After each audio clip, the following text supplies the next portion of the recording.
ഞാനും വരട്ടെ കൂടെ. കാര്യമായിട്ടാണോ? ആ എങ്കിൽ പിന്നെ ചോദിക്കാണ്ടോ? താൻ കയറ്. നമ്മൾ നേരെ ഓഫീസിൽ പോകുന്നു, കുറച്ചേരം അവിടെ ഇരിക്കുന്നു, പിന്നെ പുറത്തേക്കൊന്ന് ഇറങ്ങുന്നു, എന്നിട്ട് ഒരു കറക്കം. ഓഫീസിലേക്ക് വരട്ടെ എന്നല്ല ഞാൻ ചോദിച്ചേ, എന്നെ ആറ്റോശ്ശേരിയിൽ ഇറക്കിയാ മതി. അതെന്തിനാ താനിപ്പോ ആറ്റുവാശ്ശേരിക്ക് പോകുന്നത്? പ്രിയങ്ക തിരിച്ചു വന്ന് അറിഞ്ഞിട്ട് ഞാൻ പോയില്ലല്ലോ, അവളെ ഒന്നും കണ്ടില്ലല്ലോ. കാണണ്ട, അതാ നല്ലത്. അല്ല, അത് ശരിയല്ലല്ലോ. രാധിക, പ്രിയങ്ക വന്നതൊക്കെ ഞാനും അറിഞ്ഞല്ലേ. പക്ഷേ താനിപ്പോ ആറ്റുവാശ്ശേരിക്ക് ചെന്നാല് തന്റെ മുത്തശ്ശി ഉണ്ടല്ലോ, അവർ തന്നോട് പെരുമാറുന്നത് വളരെ ക്രൂരമായിട്ടായിരിക്കും. പ്രത്യേകിച്ച് പ്രിയങ്കയുടെ ഇപ്പോഴത്തെ കണ്ടീഷന് താനാണ് കാരണമെന്നും പറയും. ഇവിടുന്ന് അത്ര ദൂരം പോയിട്ട് കരഞ്ഞു വിളിച്ച് തിരിച്ചു വരണോ? പോകണ്ടെന്ന് പറഞ്ഞാൽ പോകണ്ട, അത്രേ ഉള്ളൂ. ശരി.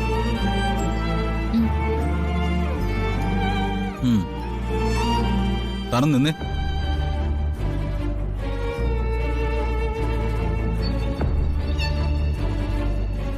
എടോ, തന്നെ എനിക്ക് മനസ്സാവും.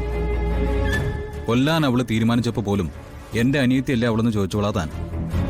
താവാ, ഞാൻ തന്നെ ഇവിടെ ഇറക്കാം. വേണ്ട, വരണ്ട ഇഷ്ടമില്ലാത്ത ഒരു കാര്യം ഞാൻ ചെയ്യുന്നില്ല. എടോ, താൻ ആറ്റുവാശ്ശേരിക്ക് പോകുന്നതും തന്റെ അച്ഛനും അമ്മയും കാണുന്നതും ഒക്കെ എനിക്ക് സന്തോഷമുള്ള കാര്യ. പക്ഷേ ഇനി ഒരിക്കലും ഒരു വേദന തനിക്കുണ്ടാവരുത്, അത് ഞാൻ ആഗ്രഹിക്കുന്നുണ്ട്. അതുകൊണ്ടാ ചില കാര്യങ്ങളിലൊക്കെ ഞാനിങ്ങനെ തടസ്സം നിൽക്കുന്നത്. നോക്ക്, പ്രിയങ്ക ഒന്ന് കണ്ടിട്ട് പെട്ടെന്ന് തിരിച്ചു പോന്നോളണം. കൂടുതൽ സമയം അവിടെ ചെലവഴിക്കുമ്പോഴാണല്ലോ ഈ കുഴപ്പങ്ങളൊക്കെ ഉണ്ടാവുന്നത്. ഈ മുത്തശ്ശിയും അച്ഛനും അമ്മയൊക്കെ പറയുന്നത് എന്താണെന്നറിയോ? മനസ്സ് നിറയെ നന്മയുള്ളവളാണ് രാധിക, അത്രയും നന്മയുള്ള ഒരാൾക്ക് പോകുന്നതിനെ കുറിച്ച് ചിന്തിക്കാൻ പറ്റുമെന്ന്. അവിടെ എന്തെങ്കിലും പ്രശ്നം ഉണ്ടാവുകയാണെങ്കിൽ എന്നെ ആ നിമിഷം തന്നെ വിളിക്കണം. വിളിച്ചു തന്നെ. അതെ, ഇനി ഞാൻ വേറൊന്നും പറയുന്നില്ല. ഇവിടെ നിന്ന് ഏത് കണ്ടീഷനാണോ പോകുന്നത് അതേ കണ്ടീഷനിൽ തന്നെ തിരിച്ചെത്തിക്കണം. നോക്ക്, എന്റെ പെണ്ണ് എപ്പോഴും ഹാപ്പി ആയിരിക്കണം. എനിക്കത്രയേ ഉള്ളൂ. കേറ്.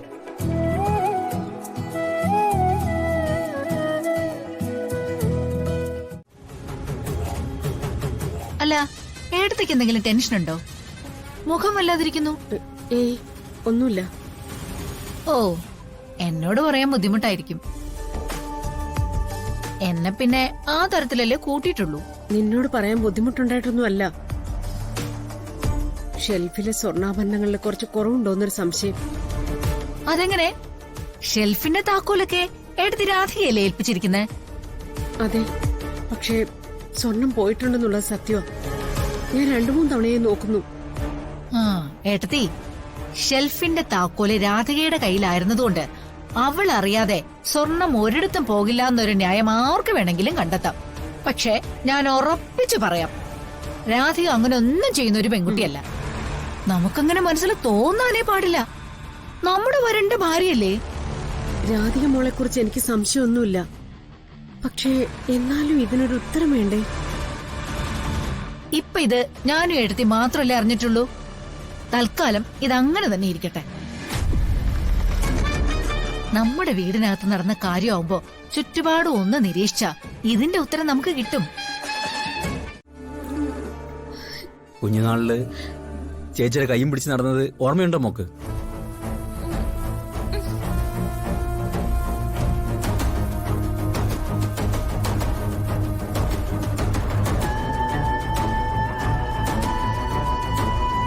ഞാൻ ചേച്ചിയാ മോളെ.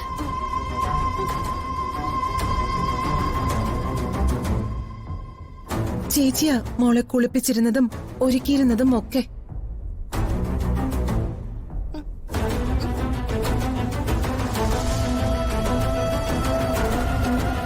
മറന്നുപോയോ മോള്?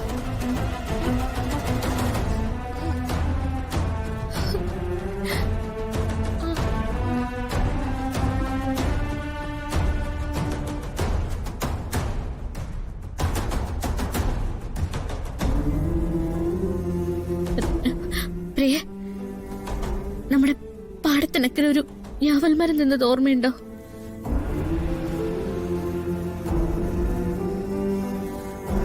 ചേച്ചി പറഞ്ഞിട്ടും കേൾക്കാതെ മോൾ അതിന്റെ മുകളിലേക്ക് കയറി. മോള് മേളിലേക്ക് പോകുമ്പോ ചേച്ചി താഴെ നിന്ന് വിളിച്ചിരുന്ന ഓർമ്മയുണ്ടോ? എന്റെ പ്രിയക്കുട്ടീന്ന്.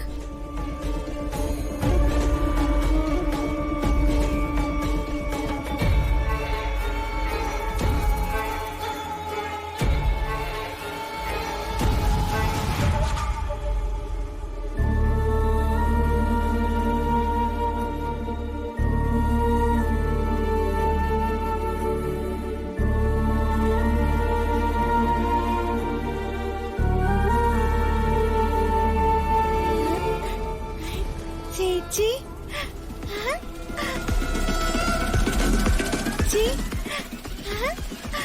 ചേച്ചി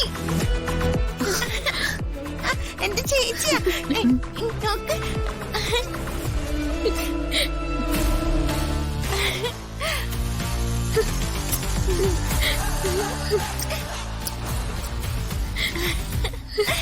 ചേച്ചി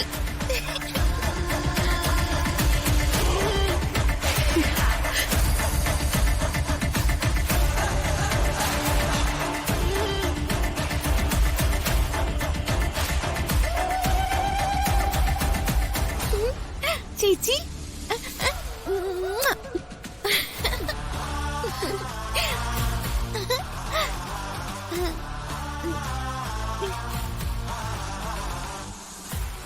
ചേച്ചി